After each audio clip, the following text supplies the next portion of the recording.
Muy buenas tardes, bienvenidos a My Economy, el espacio cripto de Radio Intereconomía. Jueves on Chain, tenemos ya aquí a Félix Fuertes, hoy en persona, fundador de la Academia Formación en Inversión. Nos trae métricas muy interesantes para entender un poquito el momento del mercado en Bitcoin, sobre todo. Ahora mismo vamos a empezar por ello, la estrategia de los principales hedge funds del mercado. Ahora están haciendo un movimiento de inversión conocido como Cash and Carry. Consiste en comprar en corto a la vez en futuros. Te aseguras así las ganancias. ¿Qué nos dice esto sobre las expectativas que tienen los mayores fondos sobre Bitcoin? Como otras métricas también veremos salidas de Bitcoin, ventas que se esperan en el mercado, como el caso de Mt. Gox, también pues ventas que son grandes, pero como la fecha se conoce de antemano, se suele descontar previamente. También se nos quedó en el tintero hace un par de semanas hablar de la wallet del gobierno de Estados Unidos. Con las operaciones policiales contra hackers cripto, Estados Unidos va acumulando bitcoins que sustrae a los hackers y demás a sus carteras. Cuando hablamos de este tema con Félix hace un par de semanas, creo que fue, prometimos a los oyentes llegar al fondo de la cuestión, así que hoy vamos a cumplir. 2:09, vamos a echar primero un vistazo a los titulares. My Economy News. Sigue la liza minera. Bitfarms rechaza el intento de adquisición de Riot Platforms de $950 millones.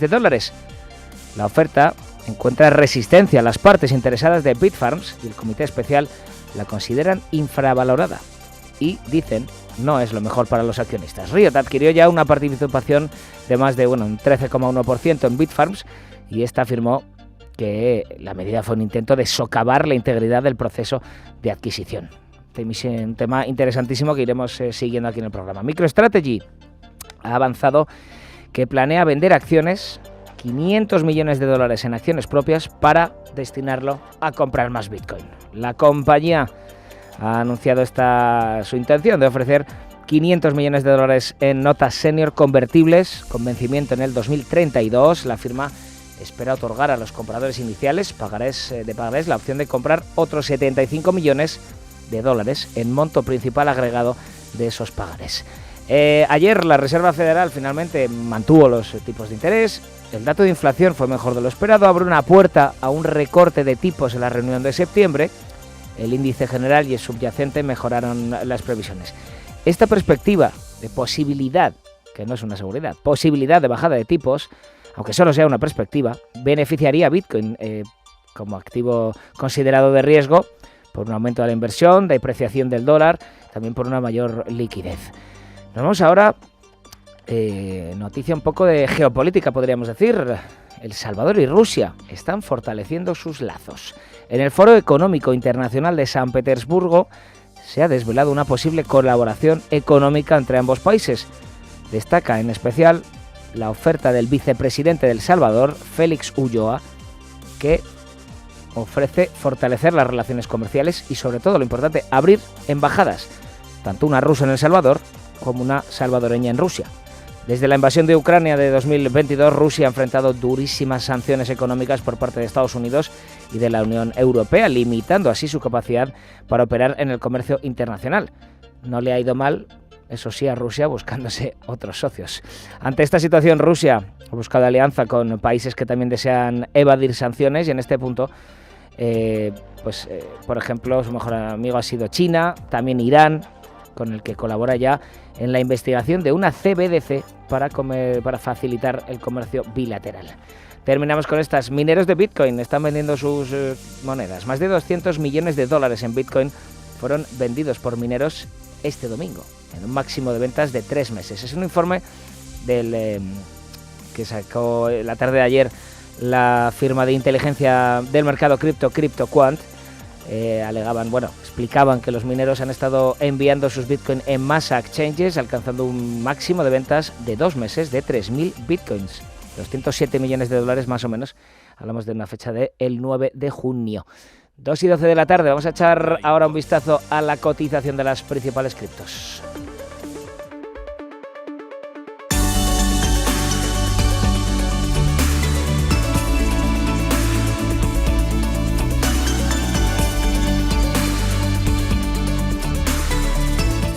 El mercado en global, la capitalización de mercado global la ha subido un pelín hoy, un 0,76%. También la dominancia de Bitcoin, medio puntito porcentual, ahora mismo está por encima holgadamente del 55%, 55,75% la dominancia de Bitcoin. Tenemos a Bitcoin corrigiendo un poquito en la semana, en los últimos 7 días se deja casi un 5%. Eso sí, en la jornada de hoy totalmente plano comparado con el precio de ayer, en las últimas 24 horas me refiero. $67.771 para la principal cripto del mercado. Ethereum, $3.499, corrigiendo un 1% en la jornada y más de un 9% en los últimos 7 días. BNB, $604, el token de Binance, interesante porque se deja un 1% hoy, lleva una corrección acumulada en los últimos 7 días de más de un 14% y sigue a 20.000 millones de diferencia de Solana. Es increíble, parece que esta cifra la tienen ahí pactada entre los dos. Solana, $149, corrección de un 1,3% en la jornada y de un 13,5% en los últimos 7 días. 69.000 millones de capitalización de mercado. XRP, a bastante distancia en cuanto a market cap. 48 centavos para el token de Ripple Labs, que suma la jornada medio puntito porcentual y está en negativo en los últimos 7 días, un 8%. Dogecoin, la corrección se acumula todavía más, un 12% en los últimos 7 días, aunque hoy recupera un 3% de su precio, 14 centavos. Ahora mismo la principal meme coin del mercado. Toncoin, moneda token del ecosistema de Telegram, $7,54, ganancia de un 6% hoy y de las poquísimas que están en positivo en el acumulado de los últimos 7 días, 3% arriba Toncoin. Tenemos a Cardano 42 centavos, ganando un 1% hoy. Shiba Inu en negativo, sobre todo en el acumulado de los últimos 7 días, se deja un 16,5%. Tenemos a Avalanche, $31, corrección mayor a un 13% en los últimos 7 días. Tron, 11 centavos, muy planita hoy, en positivo en la semana. Y terminamos como siempre con Polkadot, $6,49, ganando hoy un 1,5%. Y ojo, que en los últimos 7 días corrige un 10%. 2:15 de la tarde, 1:15 en las Canarias. Vamos a buscar todas las razones de estas correcciones en el acumulado semanal ahora con nuestro análisis on-chain. Vamos ya con Félix Fuertes.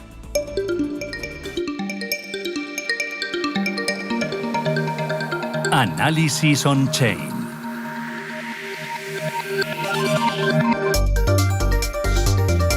Saludamos ya a Félix Fuertes, muy buenas tardes. Muy buenas tardes, Pedro. ¿Cómo estamos? Pues ya sabes que yo los jueves estoy feliz de compartir este espacio contigo. Tenemos este análisis on-chain maravilloso, sí, además, hoy en persona. Además, pocas veces traemos malas noticias, ¿no? A veces también traemos... Ha habido unas cuantas, ¿eh? Ha habido alguna que sí, que yo estoy allí en mi casa y voy trasladando, hay días que y suelto la bomba y me voy. Y hay días que entras directamente enfadado con el mercado.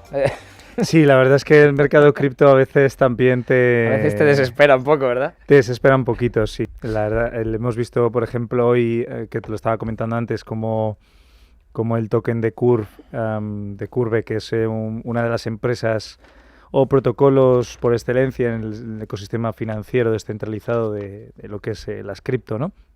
Que ha tenido pues un rol muy importante en los últimos años, sobre todo con dos vías, ¿no?, de negocio, que una de ellas es como exchange, ¿no?, como intercambiador, y como otro lado como proveedor de liquidez, ¿no? Y bueno, pues a raíz un poco del hackeo que tuvo hace ya unos meses entre los tres contratos inteligentes donde almacenaba pues más cantidad de capital a nivel de liquidez, pues tuvo ahí que hacer esa venta de emergencia el fundador de Curve para rescatar sobre todo, o evitar que hubiera un mayor colapso del precio del token, que al final sabemos que eso representa también un poco el marketing sobre el protocolo. Es decir, oye, si el token se va cayendo mucho y el proyecto se va descapitalizando, pues eso es que nadie cree en el proyecto y por tanto tampoco el proyecto debe estar en sus mejores momentos, ¿no? Y ayer pues ha sido hoy, hemos tenido una enorme liquidación del token de este protocolo, Por lo tanto, pues es un poco lo que te decía antes, es decir, a veces me pasa que me entristece o me desanima el ecosistema cripto porque vemos que a pesar de que es una startup, porque llevaba a lo mejor 5 o 6 años funcionando, pero que es una startup que ha llegado a capitalizar en los 3.000, 4.000 millones, incluso yo creo que en picos de 6.000 millones, pues es decir, de valoración, ¿no? De si tú querías adquirir realmente la gobernanza del protocolo y querías ser uno de los dueños del protocolo, tenías que pagar esa cantidad de dinero. Y ahora pues se está capitalizando cerca de los 100 millones, es decir, ha tenido una devaluación considerable, prácticamente del 90%, ¿no? Y eso que era uno de los protocolos más importantes, la base de un poco de comparativa para poder emprender algo en el ecosistema DeFi.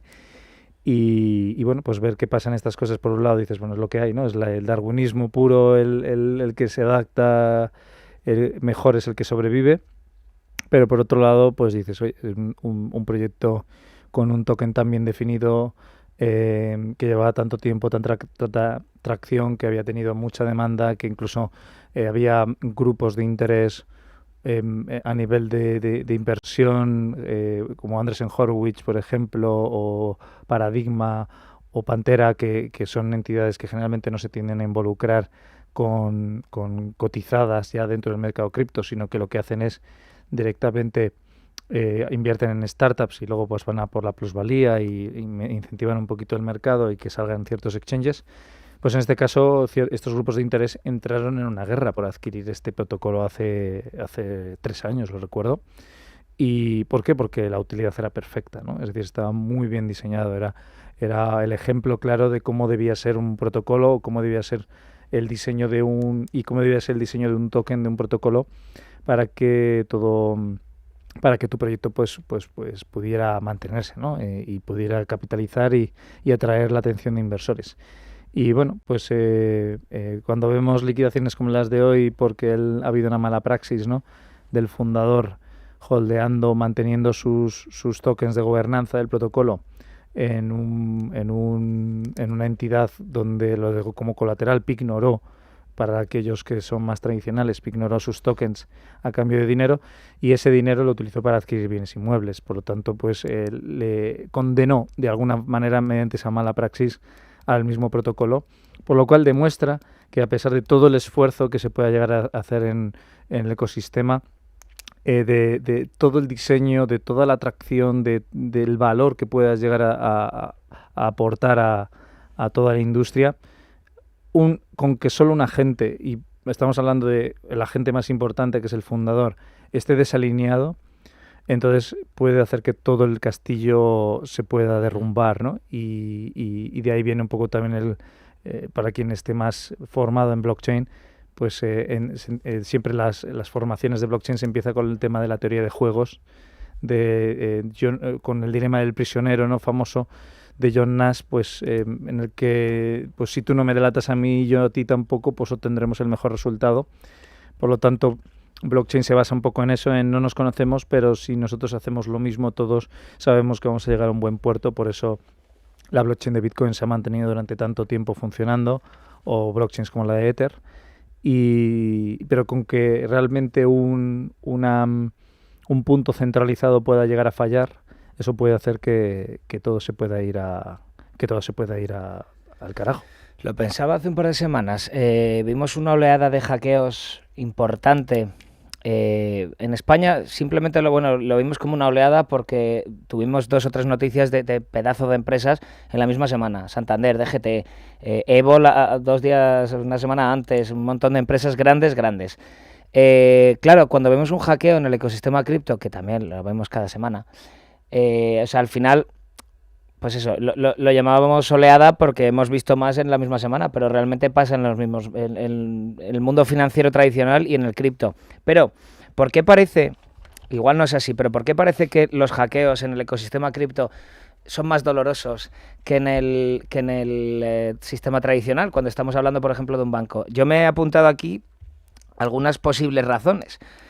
Que al final el ecosistema cripto es 100% digital, que tiene más novedad, porque al final son protocolos a veces o DAOs o lo que sea, que llevan 3 años contra un banco que puede llevar 60, poco tiempo activos, son más pequeños tal vez, o igual no, o al hacer las cosas más rápido no han metido tanta inversión en ciberseguridad, pero puede tener también que ver que no hay un soporte estatal detrás. Si a un banco le hackean muchísimos millones de euros al Santander, España entraría a socorrerle. Igual en una DAO, en una empresa cripto, no. ¿O no es así? Bueno, primero hay que entender los incentivos del que puede querer hackear o querer sustraer esos fondos, ¿no? Y de dónde viene el conocimiento previo, es decir, de dónde puede obtener ese conocimiento para poder sustraer esos fondos, para poder hackear esos fondos.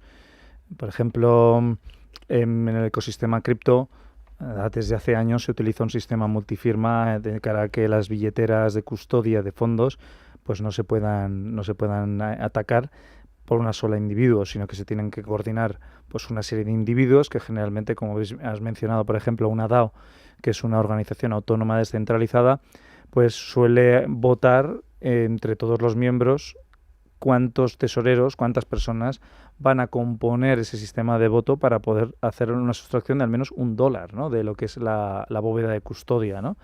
De la billetera como tal. Por tanto, lo que hay que ver es que, o sea, es decir, primero hay que dejar claro de que en el mundo cripto no se hackea o no hay casos de hackeo, o los casos de hackeo son mínimos de bóvedas que generalmente están orientadas o son exclusivamente para custodia. Es cierto que a lo largo de los últimos 7 años hemos tenido empresas de custodia multifirma que han tenido algún hackeo, es decir, no se han librado, pero que a día de hoy, en la actualidad, en los últimos 12 meses, 24 meses, no hemos visto, incluso me voy a lanzar 36 meses, o sea, los últimos 3 años, no hemos visto realmente un hackeo importante de ninguna empresa de custodia de activos que además utilicen pues este modelo de multifirma. Lo que se suele hackear normalmente en el ecosistema cripto, lo digo por compararlo con los bancos, es decir, una entidad financiera es difícil de hackear o de sustraer esos fondos, salvo que el titular de esos fondos sea el que acabe entregando de manera voluntaria porque le han engañado pues las claves o las credenciales para poder acceder a su capital. Cuando hablamos de custodia como tal, no hay hackeos en el ecosistema blockchain. Es decir, los hackeos se producen generalmente en el código de los contratos inteligentes que gestionan esos fondos, ya que son necesarios para la actividad del protocolo.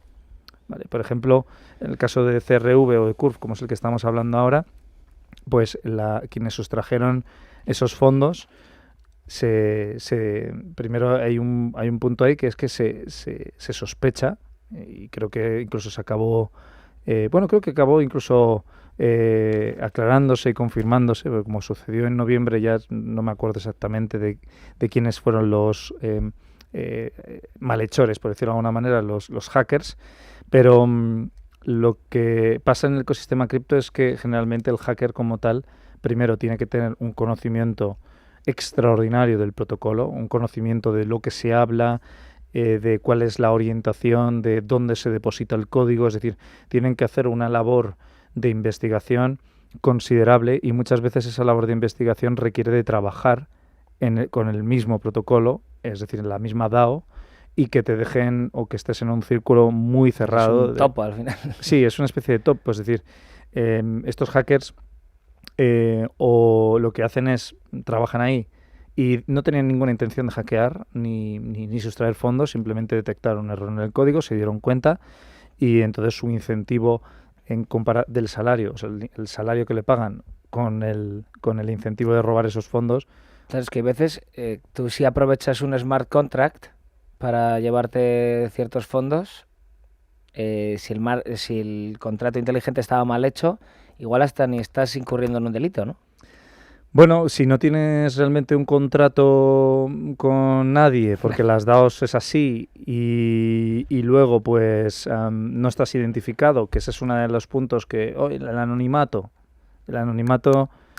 hasta cierto punto es algo interesante, pero cuando estamos hablando de empresas todos los programadores y todas las personas que puedan llegar a tener cierta capacidad de poder afectar de manera muy negativa mediante ciertas acciones al protocolo, a la empresa como tal, pues tienen que estar muy bien identificadas. De todas formas, hay hackeos de todo tipo, es decir, y a veces parece que son hackeos que se han hecho de una manera totalmente a propósito y voluntaria, no sabiendo que podía ocurrir. Como por ejemplo, pues tenemos los repositorios de código como GitHub, ¿no? Que a veces, pues como en el ecosistema cripto se llevaba todo el concepto de código abierto, de lo que es compartir con todo el mundo, y que todo sea muy transparente. Luego ya se han arrepentido muchos protocolos y ahora ya no dejan acceder a sus GitHub, ya dicen, bueno, ya la idea del open source ya se nos ha pasado. Algunas cosas dejan ahí en open source, pero no todo. Y claro, en su momento, pues ¿qué pasaba? Que se detectaba un error en el contrato inteligente, se ponía la biblioteca para que fuera actualizada, porque alguien lo audita y lo detecta y otra persona tiene que ser el que lo programe. Y en esos márgenes de tiempo que pasaban entre que se detectaba el error pero no se corregía, pues alguien está ahí pendiente y de repente pues ve que lee un fallo que han detectado y que no se ha resuelto y se pone manos a la obra a contrarreloj a intentar explotarlo, y ha pasado de ver muchos contratos inteligentes explotados precisamente por este fallo de transparencia que ha llevado precisamente a la quiebra de esas empresas o esos protocolos o la pérdida de confianza. Y a veces tampoco sabes si realmente es el mismo empleado o el mismo trabajador el que ha realizado esa acción, sabiendo que con otra persona o lo que sea, sabiendo que su incentivo es muy elevado, ¿no? Hay que cambiar el nombre ya, hay que buscar una palabra española para exploit. Que explotado queda fatal, macho. Sí. Yo a veces intento españolizarlo lo más posible para los oyentes de radio, pero claro, hay palabras que luego las cambias al español y suenan rarísimo. Ya por pasar al siguiente tema, este gráfico, esta métrica que nos querías enseñar, como las estrategias que están ahora utilizando las estrategias que están utilizando los hedge funds, los fondos de inversión, antes te lo he comparado con la ruleta, cuando metías al negro y al rojo a la vez, pero me has dicho ya que no es así. Háblanos de este caso en Carry. Vale, hay muchas personas que se están preguntando ahora mismo, y de hecho me escriben, y cuando hago sesiones, ¿no?, con alumnos y con clientes, me preguntan qué es lo que está pasando para que Bitcoin no suba. Porque nosotros llevamos ya varias semanas comentando de que hay una enorme probabilidad de que Bitcoin entre en una trampa alcista. Es decir, es muy posible que veamos a BTC pues intentando marcar nuevos máximos, intentando llegar a los 75, incluso a los 77.000, 78.000, y luego volviendo a retornar por debajo de los 70, ¿no? Y claro, pues oye, si está entrando capital de los ETFs, que ya hemos estado viendo que ha entrado desde el 28 de mayo, pues cerca de unos 1.500 millones de dólares en adquisiciones netas, ¿no? Y el precio no se ha visto pues mejorado o no ha subido, y viendo además pues que los datos de empleo salieron fuertes en Estados Unidos, por tanto había ciertas dudas sobre si la FED iba a bajar los tipos. Luego salieron los datos de inflación ayer, luego salió el presidente a decir que, fue el sumario, ¿no?, lo que decía que al final parece que a lo mejor ni siquiera iban a bajar los dos tipos para este año 2024. Por lo tanto, realmente el dólar no es el que está teniendo un efecto real en lo que es en la depreciación de Bitcoin como tal. Es decir, no estamos viendo cómo Bitcoin no es capaz de hacer nuevos máximos porque el dólar esté teniendo una fuerza compradora muy grande. Por tanto, la realidad es, oye, si está habiendo demanda orgánica de Bitcoin, pero no está habiendo demanda de dólar, lo cual eso devaluaría Bitcoin, entonces aquí hay algo que está pasando. Es decir, no hay algo que está haciendo que hay algo que está haciendo que Bitcoin no esté alcanzando esos máximos. Entonces estuve mirando, porque la semana pasada, creo que te compartí, Pedro, no sé si me dio tiempo, que teníamos lo del Banco Central Europeo. La semana pasada iba a compartiros cómo la bolsa de Chicago, los traders de futuros en la bolsa de Chicago, el CME... Creo que no llegamos a tocarlo. No llegamos, ¿no? Pues la semana pasada estuve viendo los datos y estábamos en máximos históricos de cortos en la historia de los futuros de Bitcoin en la bolsa de Chicago desde que salió a cotizar. Para que lo entiendan los oyentes, invertir en corto es pensar que Bitcoin va a bajar. Sí, es básicamente pedir prestado el contrato del futuro, ¿vale? Sí. O sea, el derivado. Vender antes de comprar. Eso es decir, al broker le dices, oye, déjame el contrato que lo voy a vender y yo te pago un interés, porque obviamente pues esto es una deuda, es decir, me estás prestando algo, por lo cual te estaré pagando un interés y eventualmente te lo acabaré devolviendo. Entonces estamos justamente... Pues se dice que es apostar, corto se suele decir así, porque al final imaginas o tú tienes en la estrategia en la cabeza que va a bajar ese activo. Claro. Al principio, cuando estuvimos viendo hace semanas que te dije, ostras, estoy muy negativo en Bitcoin, es porque veía todos estos futuros en corto y veía toda la parte de on-chain distribución y además veía que la liquidez estaba saliendo, ¿no? Y ahora pues parece que ha vuelto, ¿no? Y está empezando a haber una cierta acumulación, ya empiezan a acumularse ahí entre 15 y 20 bitcoins por cada bitcoin que va a los exchanges. Por lo tanto, muy bien, porque a pesar de los datos que los has comentado antes de la venta de los mineros, a pesar del descuento que puede haber por las liquidaciones de los bitcoins de Metegox, o porque directamente los ETFs, por ejemplo, ayer pues empezaron a vender otra vez, parece que a nivel global, porque con la métrica on-chain nosotros lo que podemos ver es cómo todo el mundo que decide comprar Bitcoin, no solo los ETFs, no solo empresas, no solo MicroStrategy, sino que hay todo un planeta, 7.000 millones de personas, que no sé cuánto porcentaje de personas estarán adquiriendo, pero que están interesados en adquirir Bitcoin. Y eso lo vemos en esa métrica y estamos viendo que está empezando a haber cierta acumulación. Ahora entraré en ese punto, pero la historia es que yo no supe ver en ese momento y realmente no lo hubiera visto todavía, no hubiera sido capaz de verlo si no hubiera visto la reacción del precio. Cuando tienes ya mucha experiencia viendo precios y viendo gráficos, te vas dando cuenta, empiezas a relacionar y dices, a ver, aquí hay una enorme demanda, la liquidez está entrando, la distribución parece que ya se ha bajado bastante, ya está empezando a haber cierta acumulación, pero no hay una reacción del precio. El dólar no es la razón principal por la que Bitcoin no está consiguiendo traccionar, por lo tanto, pues tiene que ser el mercado de futuros, o sea, no queda otra. Los traders de futuros están presionando el precio a la baja. Entonces, la primera idea que te viene a la cabeza es, estos traders de futuros están viendo algo que yo no veo. Sí, o sea, cada vez están posicionándose más en corto, más en venta y me planteo yo que es muy probable que quieran presionar el precio a la baja porque ven ahí pues unas grandes posibilidades, una gran probabilidad de que el precio de Bitcoin pueda caer, ¿no? Y esa era mi tesis, ¿no? Pero me he estado mirando las posiciones netas de los mismos agentes y gracias a la acción del precio que he estado viendo, y vemos cómo ha ido creciendo las posiciones en largo en spot, mientras que han ido bajando las posiciones en corto en futuros, ¿vale? En base a lo que es las posiciones en la bolsa de Chicago. Y generalmente esto es una estrategia que es muy común en el mercado cripto, es decir, no es nada extraña, que se llama cash and carry. Lo que hacen los hedge funds en el mundo cripto, los buenos, los que ganan dinero de manera consistente, esto que de hecho FTX lo hacía así. FTX, antes de que quebrara, ofrecía una estrategia muy parecida porque FTX realizaba esa estrategia. Es decir, cuando, no sé si tú te acordarás cuando leímos hace 2 años que le garantizaban en los préstamos a los inversores de FTX, les garantizaban un 20% anualizado y todo el mundo escandalizado que eso era imposible y tal y cual. La razón principal es que lo hacían a través de 2 estrategias que eran muy sencillas y que ellos como creadores de mercado podían garantizar ese 20%. Es muy sencillo.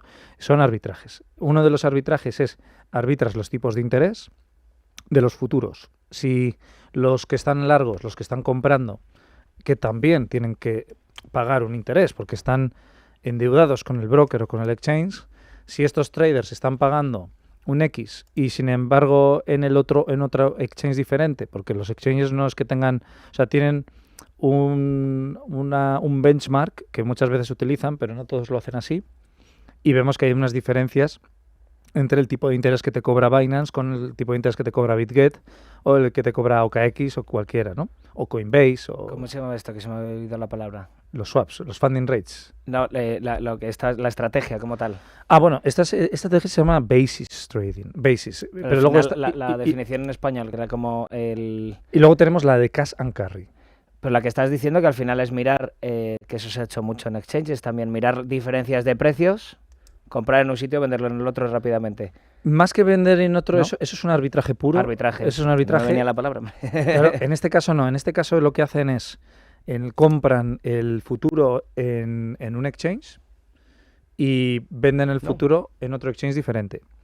Entonces, al vender en otro exchange diferente, las diferencias de tipos de interés que tienen entre un exchange y otro se las llevan, ¿no?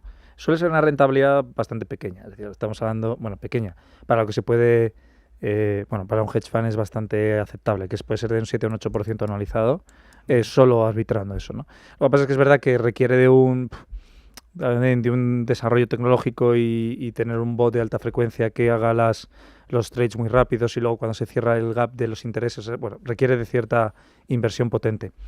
Y luego está explicado un poco una de las estrategias, pero ahora está la estrategia que nos ocupa, que es la que realmente está motivando, la que está llevando a que el precio de Bitcoin no se esté apreciando, a que no esté llegando a hacer esos máximos que esperábamos, a ver esa reacción de una potencial trampa alcista.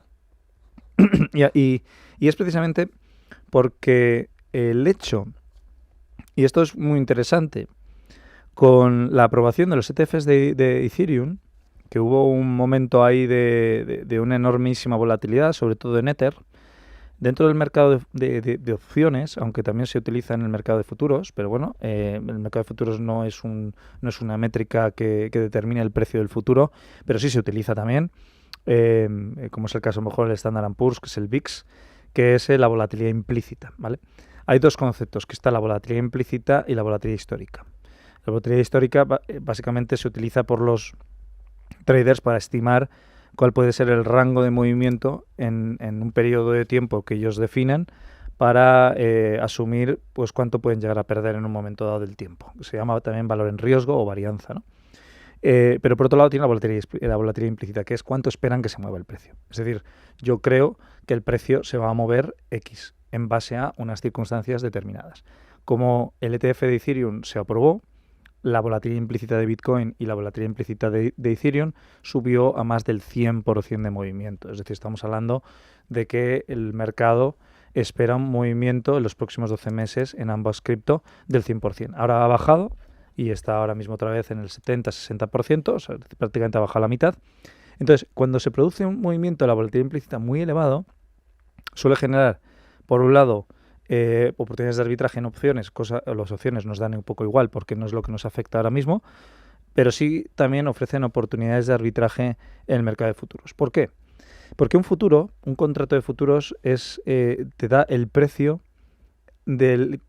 al cual estoy dispuesto a comprar Bitcoin a una fecha determinada. Por tanto, si yo en la Bolsa de Chicago tengo un contrato de futuros que expira el 30 de septiembre, y el 30 de septiembre el contrato de futuros, lo que yo estoy definiendo es que voy a comprarte a ti o a quien sea, me obligo a comprar un Bitcoin a 72.000, en este caso eran 67.000, me obligo a comprártelo a 67.000, pero el precio vamos a decir 72.000 porque realmente es el futuro, ¿vale? Pero el precio de Bitcoin está cotizando a 70.000, ahora mismo al contado, hay una enorme oportunidad de arbitraje. Porque el precio del futuro, al final, no deja de ser un contrato, no deja de ser un derivado de lo que yo creo que va a valer el activo, que en este caso es Bitcoin, a fecha de 30 de septiembre.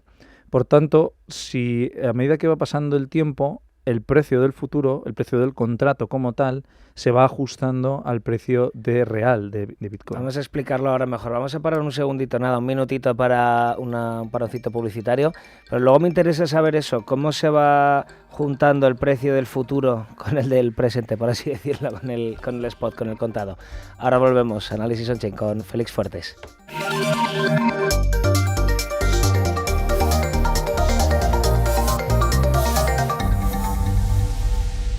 En Caja Rural no te enviaremos siempre al cajero para hacer todas tus operaciones.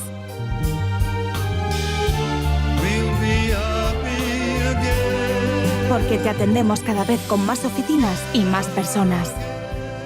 Eficacia, profesionalidad y compromiso con nuestra tierra. Caja Rural de Zamora. Gente como tú. Menos de 15 minutos nos quedan para el final del programa. Estábamos hablando antes de irnos a esta parada publicitaria. Mercado de futuros, también en comparación con el spot, ¿cómo se puede hacer ahí un poco de arbitraje? Pero también queríamos preguntarte antes un poco la definición. Félix, ¿por qué se van juntando al final? ¿Cómo se van juntando el precio spot con el de futuros? Es decir, tú has comprado igual un futuro a septiembre de 2024, me estás explicando ahora, antes fuera de micro, me estás explicando. Cuando compras un futuro, por ejemplo, haces el precio que esperas que vaya a tener Bitcoin en septiembre de 2024, es decir, dentro de 3 meses, o 2 casi. ¿Cómo se va juntando esas dos gráficos? ¿Cómo se van juntando el spot con el de futuros? Mira, os lo voy a mostrar en el gráfico, porque lo he preparado para que se vea. Lo que está pasando es que la enorme volatilidad implícita que ha generado, o sea, que el mercado ha descontado a raíz de la aprobación de los ETFs de Ethereum, ha llevado a que haya una discrepancia muy grande entre el precio del futuro de septiembre en adelante de Bitcoin en la bolsa de Chicago. Por tanto, se estaba esperando que Bitcoin valga mucho dentro de varios meses en comparación con el precio del contado a día de hoy. Entonces, esto es una oportunidad de arbitraje, es decir, es una oportunidad donde el trader o el hedge fund, lo que es la institucional, vende el futuro, se apalanca para vender el futuro al precio que se descontaba en ese momento. Es decir, si os estoy mostrando, por ejemplo, el gráfico, ¿vale? Veáis que la línea de color naranja, por ejemplo, es el precio del futuro de Bitcoin a septiembre de este año, y la línea azul es el coste del contado, ¿vale? Es decir, Pero no te paro un segundo, ¿por qué siempre la línea del futuro está por encima del precio spot? ¿Por qué no el futuro espera una bajada, una corrección? Porque el futuro siempre descuenta precios futuros. Por tanto, si el mercado cree que Bitcoin va a subir, cree que Bitcoin se va a revalorizar, siempre va a estar por encima. Claro, entonces, eso es una situación que se denomina contango en el mercado de futuros. ¿Y por qué nunca? Pero puede estar por debajo perfectamente la línea de futuros, ¿no? Efectivamente. Si el mercado pensara que a futuro el precio de Bitcoin va a valer menos, entonces entraría en una situación de retroceso o backwardation, como dicen en lo que es en conceptos más teóricos. Entonces se suele un poco aprovechar también esas posiciones de arbitraje. ¿Qué pasa? Que si nos vamos a la posición, pues si nos vamos al futuro, por ejemplo, que expira ahora en junio, por ejemplo, pues si veis un poco la evolución, las diferencias no son muy notables, ¿vale? Es decir, sí que hay aquí pues cierta diferencia entre el precio del futuro y el precio del contado, pero muchas veces se acaban incluso juntando, ¿no? De hecho, mira, aquí ves como en esta caída, cuando Bitcoin cayó a los 57, 58, el futuro empezó a descontar un menor precio de Bitcoin en respecto a lo que estaba cotizando en ese momento al contado, ¿no? ¿Qué pasa? Que suelen cotizar como muy, muy pegados, ¿no? Los precios, es decir, las oportunidades de arbitraje son bastante mínimas, pues no te llevas una gran oportunidad. Lo que hay que entender es que a medida que va llegando la fecha de expiración de un futuro, el precio del futuro, como se supone que es del futuro, ¿vale? Es decir, de lo que yo creo que Bitcoin va a valer en el futuro, el momento que vaya a expirar el contrato, tiene que confluir exactamente con el del contado, es decir, con el del Bitcoin real en el mercado secundario al que esté cotizando ese Bitcoin, al precio medio, aunque sea, porque lógicamente claro, no te voy a... Es decir, el que quiera comprar el contrato de futuro un día antes de la expiración, por decirlo de alguna manera, tiene muy claro, es decir, es capaz de predecir con una exactitud casi el 100% que mañana el precio de Bitcoin va a ser este, ¿no? Entonces, cuanto más difícil sea, más separación va a haber. Entonces, ¿qué pasa? Que normalmente nos encontramos, lo normal es que nos encontremos discrepancias mínimas entre el precio del futuro y el precio del contado, hasta el punto de que suelen confluir y nos suelen dar oportunidades de arbitraje. Pero, ya como bien os he comentado, a raíz de los movimientos, sobre todo pues, movimientos de volatilidad, desde que se aprobaron los ETFs, que vimos que hubo aquí un enorme desapego del precio del futuro. El precio del futuro llegó a estar en los 78.300, mientras que el precio del contado estaba en 72.900. Tú puedes comprar y vender futuros. Claro, yo puedo vender el futuro, compro el contado, y como yo sé que en septiembre de este año el futuro y el contado van a confluir, pues es como un arbitraje. Es decir, yo me estoy llevando ese beneficio neto. Es decir, si yo hubiera hecho la venta en 78.300 y hubiera hecho la compra en 73.000, me estaría llevando un beneficio limpio del 6,7% de rentabilidad limpio, asegurado, para finales de septiembre. Si yo soy un hedge fund o yo soy un gestor que te gestiona varios miles de millones o cientos de millones, pues yo le digo a mis inversores, oye, que yo te voy a garantizar a ti una rentabilidad aproximada del 10 al 11%, al 12%, y voy aprovechando y voy sacando pues todas estas situaciones de arbitraje que me está dando el precio, ¿no? Termina, que nos quedan 6 minutillos. Quería tocar lo de la wallet de las incautaciones de Estados Unidos, que me parece un tema interesante. Simplemente era eso, que supieras que esto es el motivo. O sea, es decir, el motivo principal de que Bitcoin no esté subiendo es porque se están posicionando cortos, pero aprovechando estos márgenes. Entonces, lo que quiero decir es, si tomamos en cuenta que el arbitraje más potente se ha dado con los futuros de septiembre, podríamos de alguna manera anticipar que la mayor liquidación de cortos que vamos a ver este año va a producirse en septiembre. En el momento que liquiden esta estrategia y cierren, en ese mismo momento veremos esa liquidación de cortos, y normalmente las liquidaciones de cortos suelen llevar a mayores subidas si luego conservan la parte de spot, que yo creo que al final acabarán conservándola para seguir aprovechando otras oportunidades, ¿no? Wallet estadounidense, que nos quedamos creo que fue hace un par de semanitas, lo comentamos, las incautaciones que hace Estados Unidos de grupos de hackers, o de grupos no solo de hackers, no es que hayan solo robado Bitcoin, sino que hay veces que grupos de delincuentes, de cualquier tipo de delincuente, utilizan criptos para, intentar eludir un poco más la justicia, cosa que luego es más difícil hacerlo en cripto, pero bueno. Entonces el caso es que tiene una cartera Estados Unidos como tal, el gobierno, no sé si la tendrá la Fed o la SEC, no sé. No, es el propio gobierno. Es la tesorería. Me parece la leche, la verdad. Sí. Es que el propio gobierno, sí. Entonces, un gobierno que hasta hace bien poco, bueno, en el caso de la parte demócrata del gobierno, siguen siendo muy anticripto, pero claro, ¿qué hacéis entonces guardando tantas criptos? Yo me acuerdo hace un año o así que vi unas fechas en las que Estados Unidos planeaba sacar al mercado algunos de esos bitcoins previamente incautados. ¿Cómo es el movimiento dentro de esa blockchain? Esa wallet, perdón. De la wallet. Bueno, desde la wallet del gobierno de Estados Unidos en Bitcoin, pues alcanzó sus máximos en tenencia en enero de 2023. Y de hecho pasaron de 230.000 a 220.000, es decir, vendieron 10.000 en un día. Pero estamos hablando de 230.000 millones de bitcoins. 230.000 bitcoins. 230.000 bitcoins. Sí, que está hablando en dólares, perdón. Sí, en ese momento estaba 22.000, por lo dólares. Tanto son pues unos... Sí, saco la calculadora, ¿no? Sí, unos 50... ¿No? Háblalo en bitcoins, que va a ser más sencillo. Pues en bitcoins, sí, vale. Ok, entonces...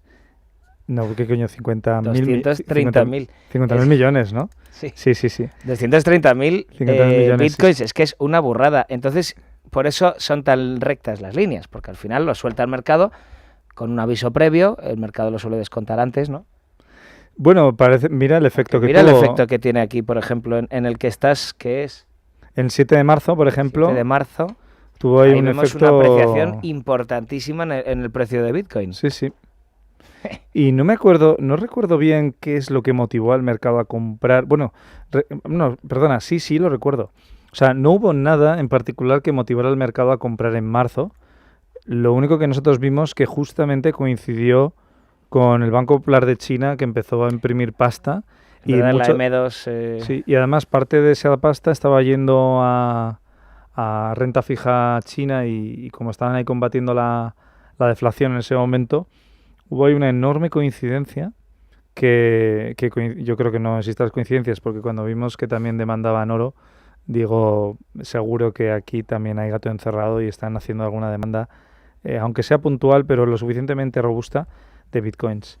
Vemos que las dos ventas fuertes, porque tenemos otra venta importante el 11 de julio, donde venden cerca de 8.000 bitcoins, que no tuvo un gran efecto. De hecho, tuvo un efecto mayor la venta de los bitcoins de SpaceX en agosto que la venta del gobierno de Estados Unidos.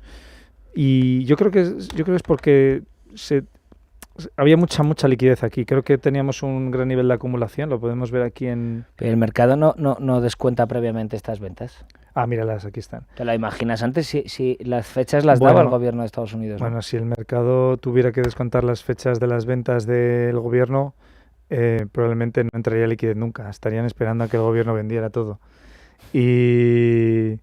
No. Lo que pasa es que el gobierno de Estados Unidos, por lo que estoy viendo, no lo hizo mal, ¿eh? No lo hizo mal a la hora de vender, ¿eh? Porque si vemos los periodos en los que vendió justamente aquí en marzo, que aquí sí que fue una cagada porque lo vendió en distribución y entonces le metió mucha presión bajista al precio, pero luego los otros 8.000 los vendió justamente aquí en julio, que aquí sí que había bastante acumulación, empezó a haber bastante acumulación y no afectó al precio.